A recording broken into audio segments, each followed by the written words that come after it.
I remember watching this movie and enjoying this movie a lot when I was roughly in the third grade. I didn't remember much of the details about this film, but I did remember just seeing a little kid with these sort of magical powers and being able to move things and utilize their powers in a certain way for purposes of fighting the evil bad guy or the evil Mrs. Trunchbull.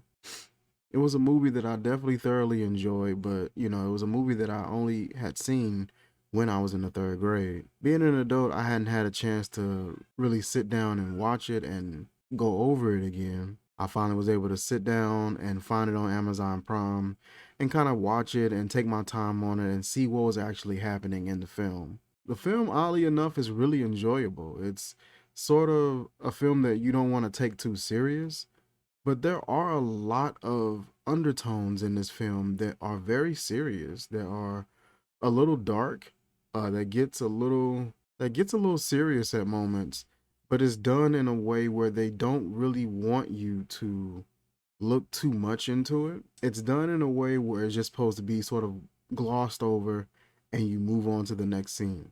This movie is Matilda. Story about a little girl who grows up in a family that neglects her, they ignore her, they barely know that she's even there. Through that neglect, she sort of resorted to books and education as a way of coping. She's constantly reading and developing a deeper understanding of more and more literature that she can get her hands on. Later on, figures out that she's able to control certain objects in her environment through the use of telekinesis. She ends up meeting a very delightful and pleasant teacher, Mrs. Honey, at her new school. But she also meets Mrs. Honey's aunt, Mrs. Trunchbull. There's a deep and dark history between those two, and Matilda elegantly sort of involves herself into those matters. There's a constant growing of conflict between Mrs. Trunchbull, Matilda, Mrs. Trunchbull, her father, as well as Mrs. Trunchbull, and Mrs. Honey. The little girl, Matilda goes through a whole lot. And all she really wants to do is just learn as much as she would like and to have somewhat of a normal life. Matilda, who's played by Mara Wilson, grows up in a family, mother and father and a brother.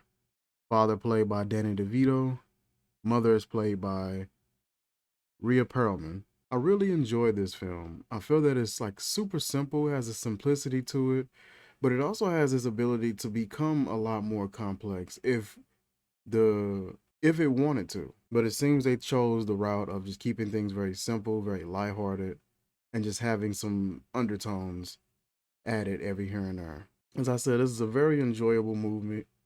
As I said, this is a very enjoyable movie, having subtle hints at witchcraft, sorcery, having subtle hints at superstitions, uh, references to florals and herbs, constant references to certain novels and literature, giving off a subtle fairy tale novel vibe in a modern day movie. Let's go ahead and get into this segment of What's That About?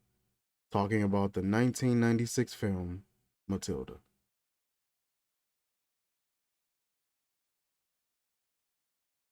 Man, yeah, y'all boys need to know what a condom is. Listen, if you didn't want this baby, you shouldn't have been laying down having sex. They got this baby, and this is how he looking when she's born. Like, you shouldn't have had no baby. You need to have a condom. You need to wrap it up. They get the baby, and this baby is already like, I mean, at least 18 months, and they done threw it in the back of this car. Look at this crap back here. They got a car battery back here, jumper cables. They got a freaking crowbar. It looked like it ain't no AC in this car. They arrive home, jump out the car, and then head straight into the house. Also, this boy Danny DeVito went and bought a station wagon to match the house. Look at how this coordinates. This part kind of really bothered me because just how irresponsible you have to be as a person. I mean, just truly irresponsible to go to the store and purchase yellow and orange curtains for your kitchen. Look at how hideous they are. There's no way anybody should be allowing that, man. You are a sick individual. Oh, and then they got the baby on the counter and stuff. Also, look at this. What? It's so much going on right here. The baby on the counter by herself, unsupervised. She didn't wasted all this baby food on the counter. She could possibly fall off, could possibly choke, because she's like undersupervised, and there's a knife. It's just like, they was just like, yo, let's do it up. Aw, she's adorable. Well, look at them curtains. They're still there. She's like 2 or 3 years old. You still have those up. I ain't even gonna hold you. This is a creepy looking child. Like, I'm just saying, she's creepy. She looked like an action figure in this shot. She looked like if Woody from Toy Story had a daughter, this is what she would look like. So they're chilling out watching TV right now, and then there is a box of snacks in this young lady's hand. It's a box of Fiddle Faddle. He got the same box on his, but his is the regular version. She has, I'm gonna try to pronounce this, fat-free Fiddle Faddle. Okay? They watching TV, and she's eating a box of fat-free Fiddle Faddle. Say that 5 times without your face freezing up on you. Fat-free Fiddle Faddle. Fat-free Fiddle Faddle. Fat-free Fiddle Faddle. Okay, I can do it pretty good. God, bro, she looks so creepy. She looks like a porcelain serial killer that's made of porcelain. God, those eyes. And they do that a lot in this film. Like, they just get really good shots of people's eyes. Like Mrs. Trunchbull, I've seen her eyes far too many times. Seeing her eyes, like, she just looks creepy. Like, go to your room. Then this little girl gets out of the house and wants to go to the city because she wants to read. Locates a local library on her own. Like, she's just walking through the city. No adult is alarmed. No adult is catching any sort of sense of urgency or anything. Just little girl walking through downtown area. Finds a local library, and she's able to read all the books to her, just her little heart's desire. Librarian let her get some of the books and rent them and take them home so she don't have to come back and forth to the library. So thumbs up to the librarian for realizing, like, hey, you don't have parents with you and you're small. So here, take these home so you can stay home. So this dude comes home and he sees her with all the books and gets upset for whatever reason. I don't understand I don't understand everybody's deal against education. Comes into the room and asks his wife, "Dearest pie." That made me angry on its own, because it means that not only is she a pie, but there may be other pies in his life that may not be as dear as she is. She's the dearest pie, but there may be other pies in his life that may not be as dear. Then there was a part where they asked her how old is the girl. She says 4. Matilda then replies, "I'm 6.5, mommy." You know how trash you gotta be as a parent in order for you to completely not know your daughter's age, and then you're off by 2.5 years?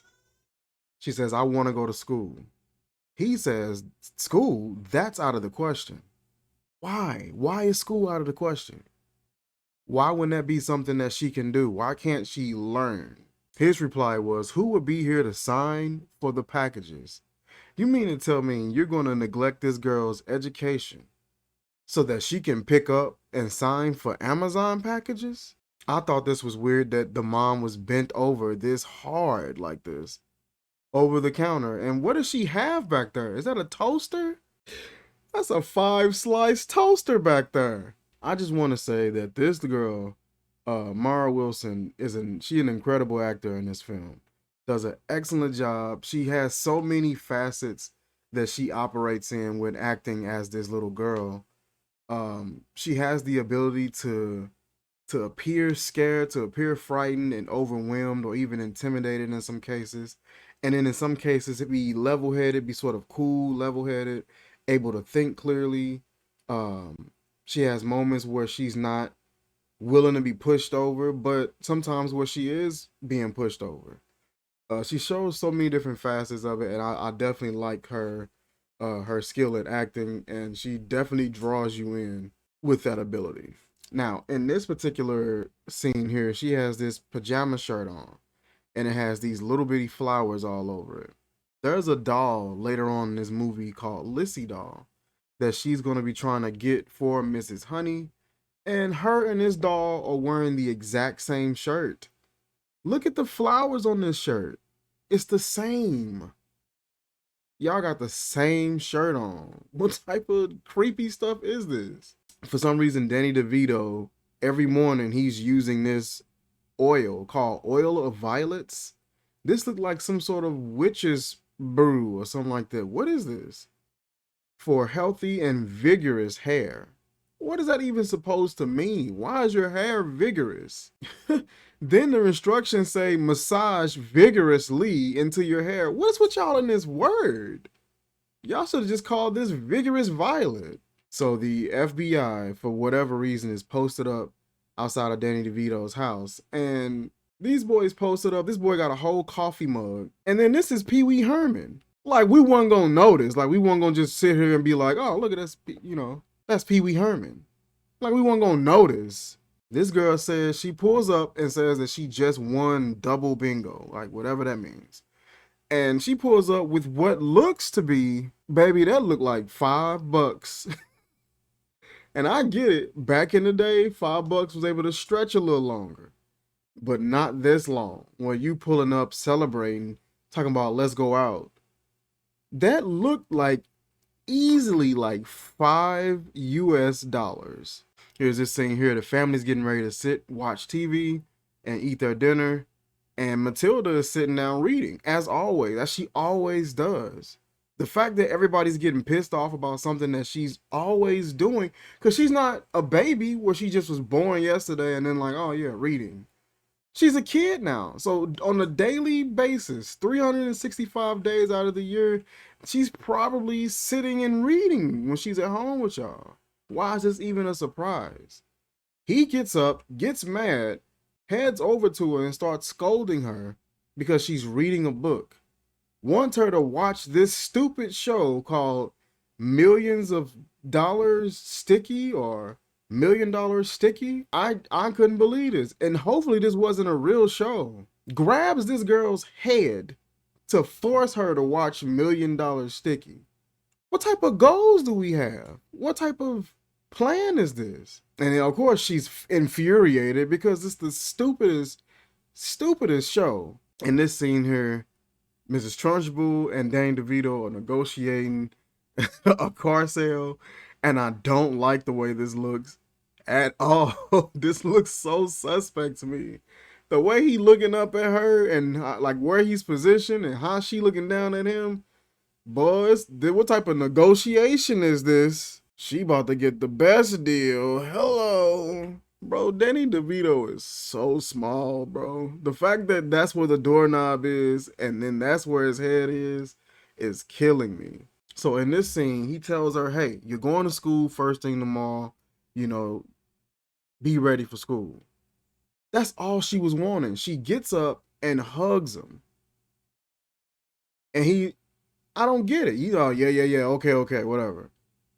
I don't get it. This was all your daughter was wanting from you. For you to send her to school.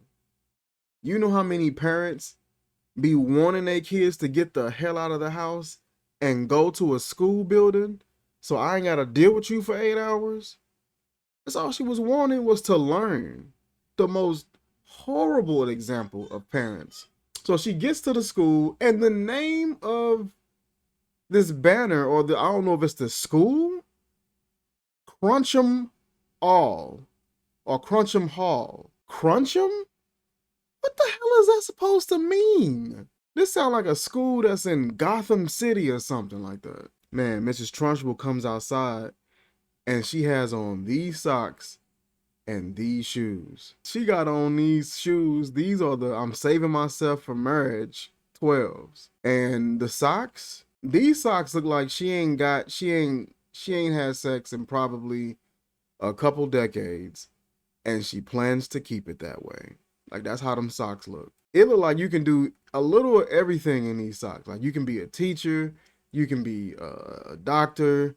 You can do lawn care. You can be a gym instructor. Like, you can do so many things in these socks. Bro, what type of sex toys? What type of stuff you be doing at home, bro? And they want to bring it to school for the kids.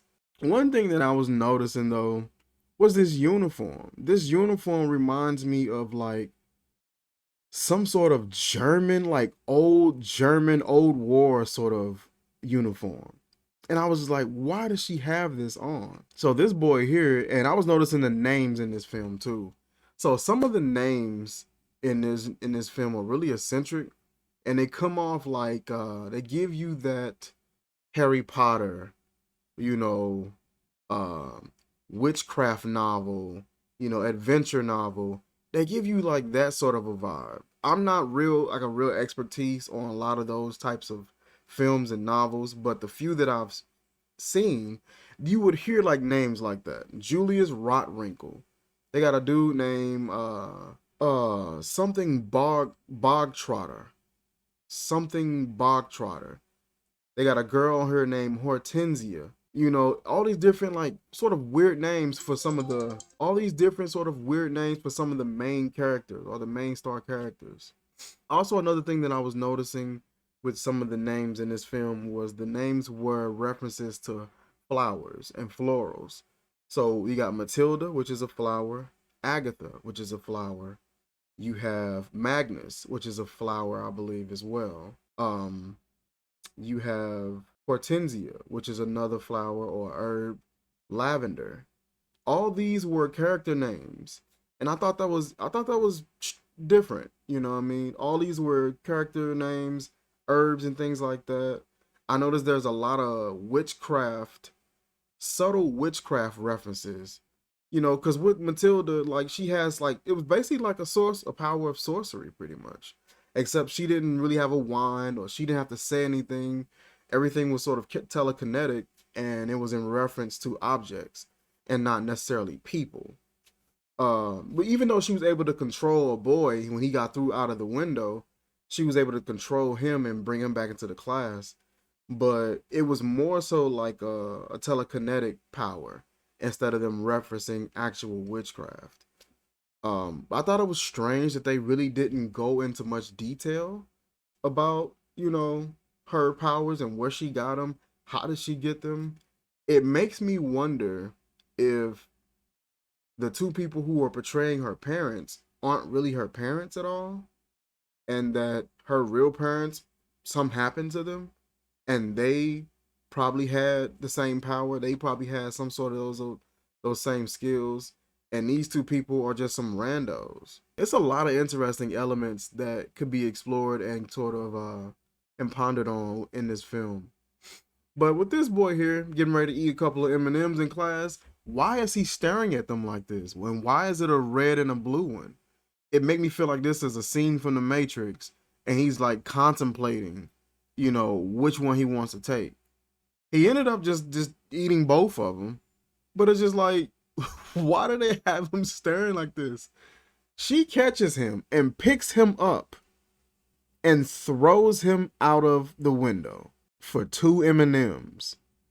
And if he would have just like stopped contemplating and just ate them sooner, he probably could have got away with it. So there's this room called the Chokey, and it's basically a modern day Iron Maiden. This is something that I want to say was popular. I want to say it was popular in those regions of like Sweden, Germany, England, and things like that. But looking at this, I'm like, yo, what is this? What school district does this school belong? What school district does Cruncham Hall belong to? You guys are horrible. Where are your board of directors? Where is the maintenance guy? Is Miss Trunchbull, is she like the principal, teacher, janitor, maintenance person? She does all this. Nobody notices this. I'm talking about this girl got nails. She said it's a wall that has broken glass and nails sticking out. And whenever a child act up, she would stick him in here. What if they was like a bigger kid? What if it's like a chubbier dude that gotta get stuck in here? What are you doing? What are we doing? So a kid was telling Matilda and Lavender about it. And Matilda asked her, like, didn't you tell your parents? The girl says, they didn't believe me. What? What is going on here? What town is this? This entire town seems like something is off. It doesn't just seem like it's just a few people and the rest of the town is all right. This seems like the entire town is slightly off. Like something happened on the scale of the whole town. Because how you as a parent, your kid tells you like, yo, my teacher got this closet, it got nails in it, it got broken glass, and she done shoved me in this mug twice. And I don't like being shoved in. Like the fact that you being placed in a closet at school, period, that's a problem. Then this glass and broken nails. What? Mrs. Trunchbull walk up on this girl, Amanda Thripp. Little girl, had pigtails in her. She walks up and asks her, what are those hanging down by your ears? What do you mean, what are those? They're pigtails. This is my hair. She asked the girl, are you a pig? No, Mrs. Trunchbull, but I got pigtails in my hair. She said, do you think I allow pigs in my school? What is this conversation, bro? Is my grades, lacking? Am I not doing my homework? Man, if I'm doing my assignments and my homework is done, my grades is good, I'm going to wear whatever the hell kind of hairstyle I want to wear in this school. She told her, you'll chop those off before school tomorrow, or I will come. And the little girl mumbled something about butt. Said something but. And Mrs. Trunchbull flipped out, grabbed this girl by her hair, and started spinning her around in a circle and launched her into the air. Spinning around in a circle, launch. We finna have all types of problems. Ain't no way as a parent. There is no way. And that's it. There's no way. That's all I gotta say. So Mrs. Honey, which is Miss Jennifer Honey, I thought that was interesting too, because most of the herbs and florals that I mentioned are ones that could be made into teas. And then you get a lady named Miss Honey. And then she invites Matilda over to her house for tea and cookies. So I thought that was interesting. She comes in and she helps the young lady take down the pigtails so Mrs. Trunchbull don't kill her. And was just the sweetest lady ever. And I'm pretty sure Matilda was able to appreciate that aspect as well. Matilda was in the class and was able to showcase that she was really, inclined mathematically, just academically, period. And Mrs. Honey asked, what is 13 times 379? She gave her the right answer. And so she was just like, what? And so she started, kind of calculating it again and gave her the answer. And Ms. Honey was looking like, what did you just say? So she checked to make sure the answer was correct and try to do a little fact checking. And she was able to see that the answer was correct. And she was just like, you pretty good with adding up, large numbers and doing multiplying large numbers. And Matilda told her, like, I read a book, last summer, book on math. This girl was super smart in this film, yo. It was crazy. And she was just like, yeah, read a book. What? So Mrs. Honey got excited and wanted to recommend elevating her to more advanced classes and advanced teachers. So she went to Mrs. Trunchbull's office and she gets in there and she's explaining, how developed she is and how smart she is and how much she knows. Look at this mask in the background. What is that? What is that even supposed to be? And then this sign that's on the other side of her, you can't see it right now, but it says, thou shalt not kill. Why is this in your office? And why don't you abide by it? You was just throwing a little girl by her pigtails a little second ago. And now you got scriptures on the wall. Also, this blew me away. She has a dartboard where she throws darts at, and on it is pictures of the kids. But these pictures aren't pictures from yearbooks. They're different sizes, They're different poses, different colors, and front and all that. Where did you get these photos from? The kids hate her, so they're not bringing you pictures. These aren't yearbook photos. Where did you get these pictures, bro? How? What?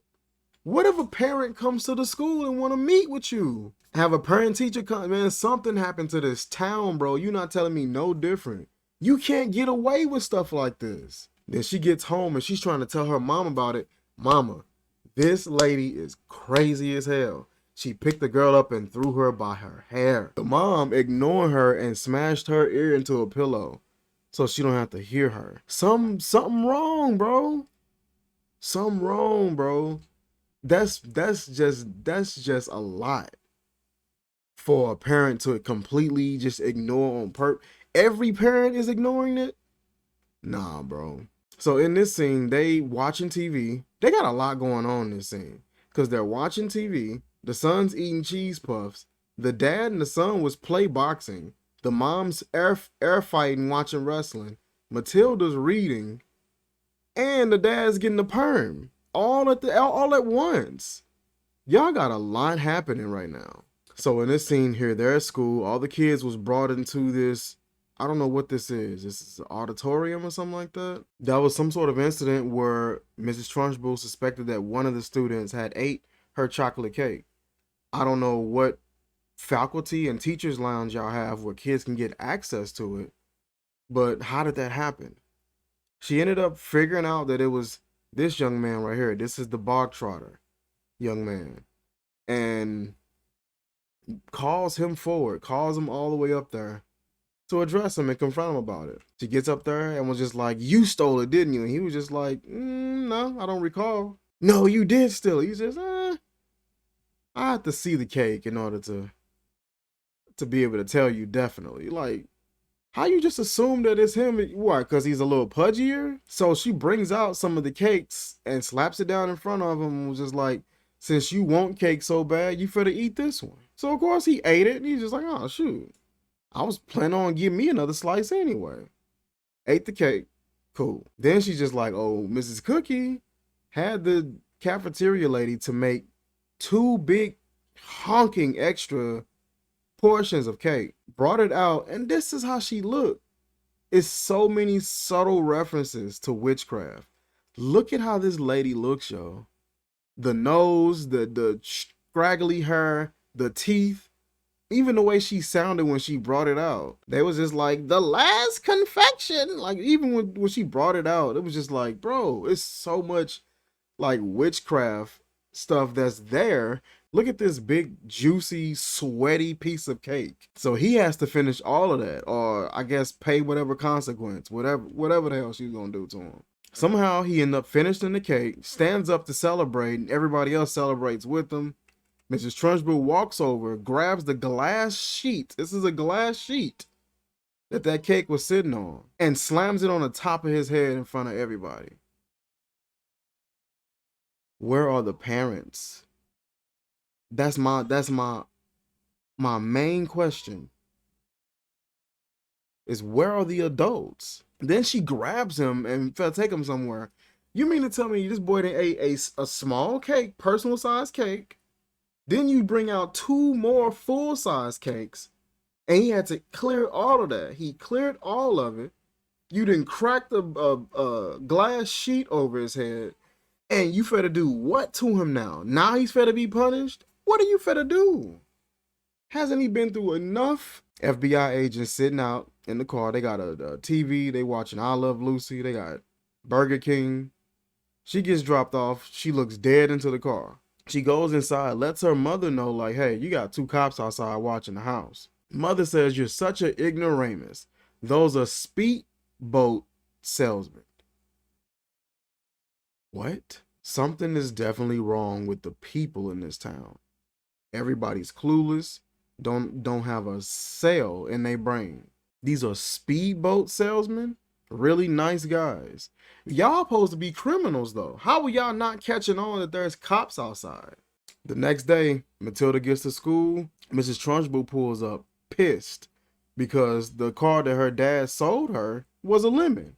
So she grabs her and puts her into the chokey. This lady, Miss Trunchbull, is in the class and says, "My idea of a perfect school is one in which there are no children at all."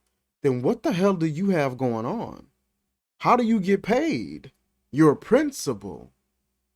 Huh? You got house? You just bought a car. How you finna pay for the note?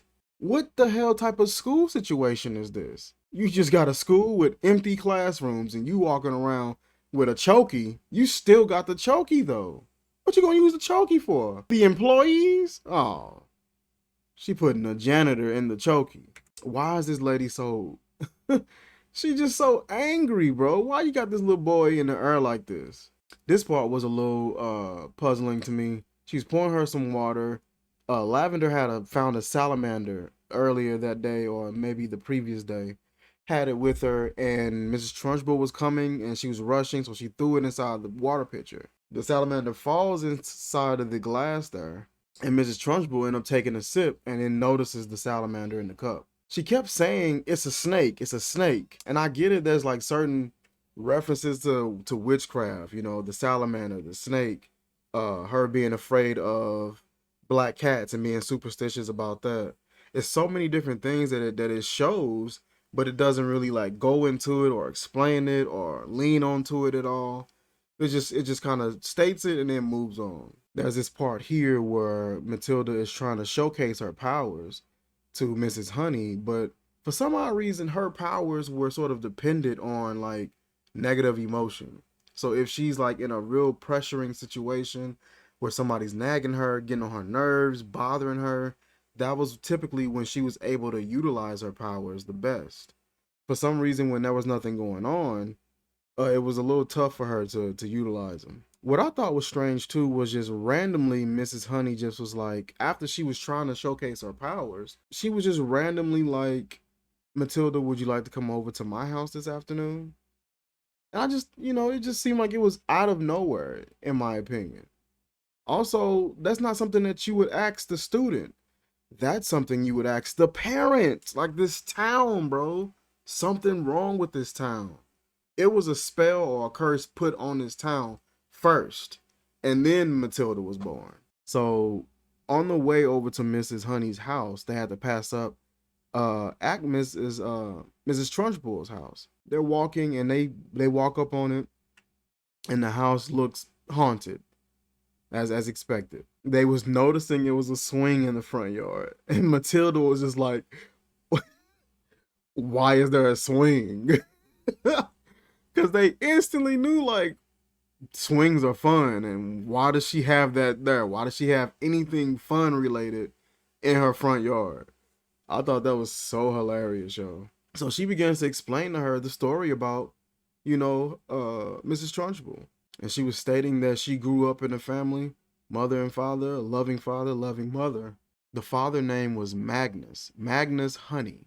I just thought it was so many like floral references. Because I want to say Magnus is like a flower that bees tend to really draw to and spend a lot of time hanging out with. And then the father would call her Bumblebee or something like that. It was just a lot of little subtle references and character names and things like that that was just sort of tossed around. And I'm like, it's so much embedded into this film, but it's just subtly done in the most like casual and just, careless way. But looking at this part here, it looks like royalty. It looked like a royal family. Usually you see like those self-portraits on the wall with royal families. Magnus is also like a king's name, King Magnus. So I thought that was very interesting that they kind of played into that as well. And this maybe, like generations down the line, this is one of the heirs of it. Also, in a lot of those royal families and stuff like that, a lot of the women, they would desire to be blonde haired and blue eyed. So I thought that was pretty interesting that they had this blonde woman to be her mother. Says when she was 2 years old, her mother died. Didn't state what she died from, didn't state how she died. Just stated that when she was 2, she died. 3 years later, when the girl was 5, her father died. It didn't state how. In this particular scene, it doesn't show any blunt trauma, doesn't show any sense of a struggle. Everything kind of neat on the desk. Doesn't show any blood anywhere. So it just made me think maybe he was poisoned, but I don't see a drink. And it's just like, how, what? The movie, but to me, that's dark. Your parents, both of your parents dead within 5 years of you being born. So they carry the father away, and then right here, Mrs. Trunchbull standing right next to Mrs. Honey. And it's just like what type of plotting and planning was this? Like, come to find out that Mrs. Trunchbull is, of course, she's the girl's aunt, but she was the girl's mother's stepsister, and was just, it seemed like she was just jealous of the girl and just completely ruined this whole girl's family. Killed her mom, killed her father, and then ruined her life as well. They have finally arrived at Mrs. Honey's house, and it looked like something out of a fairy tale. It looked like something out of a Disney film. Oh, which film was that? I want to say it was Snow White. It was possibly Snow White, and maybe even Sleeping Beauty with the little fairies. I don't know, but I've seen a lot of films that had like little cottages like this. And for some reason, witches and cottages was always a thing. Even the inside, like they came in to have tea and cookies, and she's pouring her some milk. Everything just had that sort of like witchcraft sorcery novel sort of a vibe to it. It was this scene right here where this black cat walked up on Mrs. Trunchbull. And I mean, she was just like, yo, like bagging up, she freaking out, all of that. She's skipping backwards, the cat steady walking up on, she's just like, back, get back. Winds up, kicks this cat so hard, kicked that boy into another dimension, it seemed like. And Mrs. Honey saw it and was just like, oh my God, she kicked that cat into another dimension. Bro, whoever painted this portrait, bogus. Look at this girl. Look at them legs. Look at them chucks, bro. Them ain't chucks, they Charles. In this scene here, they found her dad's chocolate box. And she walks up on it, picks it up. And I thought this was strange because there's a chocolate box here, there's a cup of tea there. And Mrs. Trunchbull doesn't seem dainty in any way. Seems very brute, masculine-like, has a lot of masculine energy that's portrayed in the film. And then they got this really dainty chocolate box. And when she opened it up, it's full of chocolates. They're all nice and seated and staged real nice and real pretty and presentable. And it's just like, that just doesn't seem like something that she would ever be into. It didn't make sense to me. Another part that didn't make sense to me was this was supposed to be Mrs. Honey's house, but Mrs. Trunchbull took it. And all of the stuff that belonged to her and belonged to her parents, instead of her getting rid of it, she kept it. And it's been sitting up in this room, not being utilized because there's cobwebs everywhere. And I'm just like, why didn't you get rid of this stuff? Or why didn't you give it to her? Give it to the daughter if you weren't going to use it. Matilda instantly figured out, I don't think Magnus killed himself. And she's just like, yeah, neither do I. How did you figure that out? How did you put those two and two together? And this part was kind of funny. So they had broken into her house. Mrs. Trunchbull had thought that she had saw or heard Matilda in the kitchen. She had a feeling that she was hiding under the table, checked under there, she wasn't there. She gets back up angry, sits at the dinner table, and starts eating chocolate cake. You got a feeling that somebody's in your house. You run downstairs full speed. You check under the counter and all that, and don't see anybody, so you plop down and hack off a slice of chocolate cake. And this is how she eating it. She just like, wah, wah, wah, wah, wah. This part was kind of crazy. So the two detectives are inside the girl's house, and she's like talking to them and telling them stuff about their business and telling them about what her husband does. These guys supposed to be speedboat salesmen. It's just like, dude, you're not using no intelligence. And she all like close up on them, got her titties all out. Then DeVito gets home like, yo, who is y'all? These guys supposed to be detectives. So if anything, I would have assumed they would have been like, we came here. We got a few questions for you that, we need some answers to. Instead of that, they scary get up and run out of the house. This boy say, you over here entertaining a couple surfer dude bodybuilders. Neither one of these dudes surf. Neither one of these dudes body or build. The song that plays on this little part, this is probably one of the most iconic parts on the film. Everybody remembers the part where there's the song Little Bitty Pretty One playing, and you know, it's a really endearing part. I think this is the part where she was fully able to gain control over her powers without the use of emotional stimuli. So I thought that was pretty cool. But the song was, I never really paid attention to the song, but it was like Little Bitty Pretty One, take a seat on my knee, or come and sit on my knee. Little Bitty Pretty One, come talk to me. Little Bitty Pretty One, I got a story to tell you. It happened long time ago. Little Bitty Pretty One, I've been watching you grow. It seemed odd. My wife was saying that it's probably like a tribute to maybe his daughter or something like that. I'm like, that's a possibility. That could be true. But it did kind of hit my ear wrong, and it did seem odd to me. So these idiots walk up to Danny DeVito's house and some kind of way just open his garage. And they walked inside and was checking out, you know, some of his property and checking out some of his stuff. And I'm like, none of y'all got a search warrant. Y'all been cooped up outside all this time. Why didn't y'all do this sooner? Matilda shows up and says, I really hope you got a search warrant. Something. On top of y'all just randomly walking up and searching this dude's house, there's a minor present. And there's no parent to account for. Y'all need to be gone. You know, something wrong with this town, bro. Something don't sound right about any of this. And then here y'all are talking to a minor and breaking into people's property. What? He said, according to the constitutional law book I read in the library, if you don't have one, you could lose your job or even go to federal prison. And she's spot on with that. So that's the part where she goes over to Mrs. Trunchbull's house, and I'm like, it's in the middle of the night. It's like 50 o'clock at night. How are your parents not concerned with you being missing? And then she walked out the front door. She didn't climb through a window, none of that. She walked out the front door while they were all watching the idiot box. She goes over here and starts messing with Mrs. Trunchbull. Start like changing the clock, freaking her out, making, you know, different things happen, making the lights go on and off, doors opening and closing. She made her portrait, thank goodness. She brought her portrait and made it fall into the fireplace. She got objects from upstairs falling down the stairs randomly. She made the picture of Magnus come out of the bedroom and float downstairs and put itself back in its place. Naturally, that freaked out Mrs. Trunchbull, and she heads to her car to try to get the hell out of Dodge. But for some odd reason, Matilda's ribbon came off and landed like right by the car.